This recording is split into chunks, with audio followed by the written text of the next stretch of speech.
de costos, de precios a nivel mundial, inflación, alza de costos de insumos y demás. ¿Ustedes qué van a hacer con respecto a esto? Es decir, te sube el precio de la harina, te sube el precio del queso y una gran cantidad de ingredientes por ahí. El precio del combustible también puede comenzar a subir, en el Ecuador incluso. ¿Cómo logras adaptarte a esto? ¿Van ustedes a trasladar al consumidor un precio más alto o pueden todavía absorber porque tienen cierta flexibilidad? Verás, efectivamente nosotros a comienzos de este año hicimos nuestro primer incremento de precios luego de 3 años de haber mantenido los precios estables. Ya. Ahora, esto lo que quiere decir es que sí, nosotros tenemos que de alguna manera trasladar una parte de ese costo al consumidor. Pero creemos que es completamente razonable haber subido 10% en el precio de venta, luego de 3 años de no haber hecho nada al respecto. ¿Un dólar y medio, una cosa así? Sí, te resulta entre alrededor de 80 centavos a $1.50 por pizza. Ya. Pero lo importante de esto es que lo que nosotros hemos hecho es hacer un pequeño traslado de costos y por otro lado manejar la misma calidad. Lo importante para el consumidor es que si tú ves que hay una tendencia mundial que se está moviendo todos los costos para arriba y que si tú coges y revisas los precios y cómo han subido porcentualmente muchos de los precios de los hogares, los incrementos de precios van del 20 para arriba por ciento. Así es. Un incremento de precios nuestro del 10% es un incremento bastante razonable y que por otro lado les estamos diciendo a nuestros consumidores, ¿saben qué?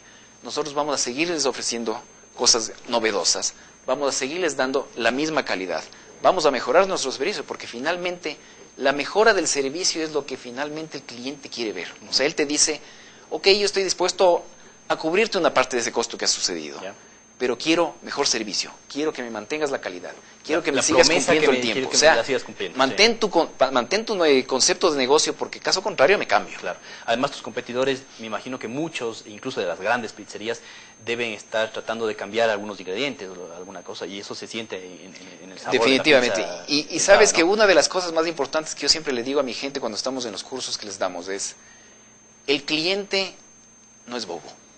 Si es que tú al cliente le bajas el tamaño de la porción, si tú le pones menos queso, si tú le bajas el número de peperones que le estás poniendo en la pizza, muchas veces uno dice, no se van a dar cuenta. Los clientes se dan cuenta y perciben esos cambios muy rápidamente. Si es que tú comienzas a jugar con la calidad de tu producto, créeme que lo que estás haciendo es marcando tu lápida. Mauricio, en el primer segmento del programa analizábamos varias cifras de las franquicias en el Ecuador y nos hacíamos la pregunta al final, ¿hay espacio para una pizzería más en el Ecuador? No hablemos de las pizzerías de $1, hablemos de las pizzerías grandes, de otra franquicia que venga y se instale, porque en los últimos años hemos visto que un par de franquicias han tratado de entrar o están ya en el mercado compitiendo con ustedes. ¿Tú ves que en el futuro, ya no hablemos de las de $1, sino de las grandes, de las fuertes de Estados Unidos, vendrán más al Ecuador? Sabes que yo creo que el momento de entrar al Ecuador cada vez se vuelve más complicado. Ya. Primero tenemos inestabilidad política, tenemos incertidumbre económica en el Ecuador. Eso sobre todo, porque la política siempre tenemos, ¿no? Sí, ese hemos tenido casi toda la vida. Sí. Pero el tema de fondo yo creo es que cuando un inversionista quiere poner un nuevo negocio en el Ecuador debe decir, ok, yo voy a poner un negocio en el que voy a planificar por lo menos los siguientes 10 años. Y si es que en los siguientes 10 años yo no tengo un panorama que esté completamente claro, que yo voy a hacer mis inversiones, que voy a lograr unos retornos razonables y que voy a tener un mercado que se va a comportar razonablemente también, porque tú en los mercados sí buscas una razonabilidad de comportamiento de las personas.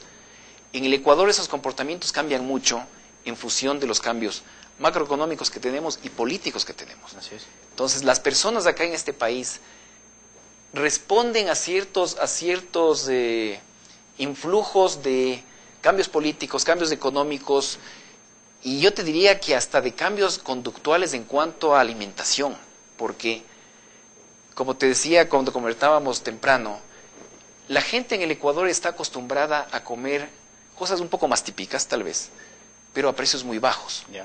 Cuando tú metes un concepto de negocio en el que estás pagando una franquicia, en el que te estás asegurando la calidad correcta, la sanidad, estás invirtiendo en imagen, ¿qué es lo que pasa? Tú tienes unos costos detrás fijos muy fuertes que tú tienes que amortizar, pero tienes que amortizar en función de un buen producto, un buen servicio al cliente, y que ese concepto de negocio se mantenga. Nuevamente en todo el concepto de calidad del que hemos venido hablando. Es clave. Y alguna vez algún amigo me preguntaba a mí cómo ellos pueden vender nuevamente el tema de la pizza y la cola por $1. Y yo les decía, bueno, si es que tú comienzas a fijarte en cómo manejan la sanidad, en cómo manejan la refrigeración de los productos, si es que ellos están manejando cierta imagen, el área de servicio al cliente, el manejo de los clientes, la preparación de la gente, tú te das cuenta que hay un ahorro en costo de inversión de todas esas cosas, Sí. que son las que te permiten Es bajar muy el importante costo. a la larga en las Y ventas. que a la larga el buen consumidor te va a decir, ok, yo quiero algo que si me como y pago un precio, no me intoxique. Exacto.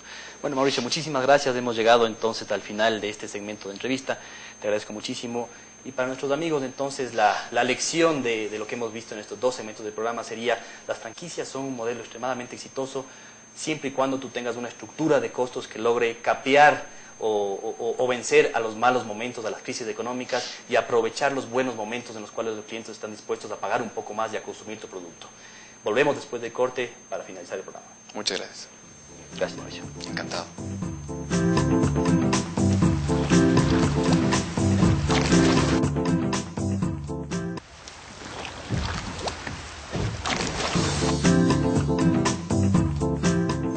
Gracias por estar nuevamente con nosotros. Hemos llegado al final del programa. Antes de irnos, quisiéramos responder una pregunta que ha llegado a nuestro correo electrónico perspectivatv@ide.edu.es.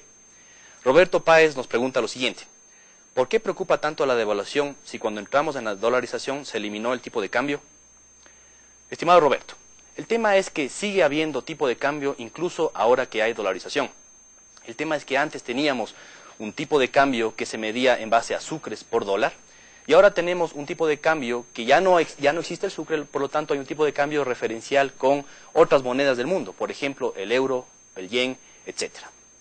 El problema actual es que durante los últimos 4 o 5 años no había mucha importancia en seguirle la traza, la tendencia al tipo de cambio con respecto dólar-euro, por ejemplo, porque había sido bastante estable el tipo de cambio con el dólar y el euro y el yen.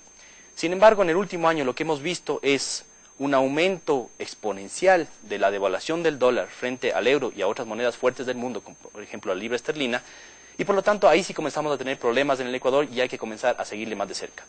Hay lados positivos y negativos de la devaluación del dólar.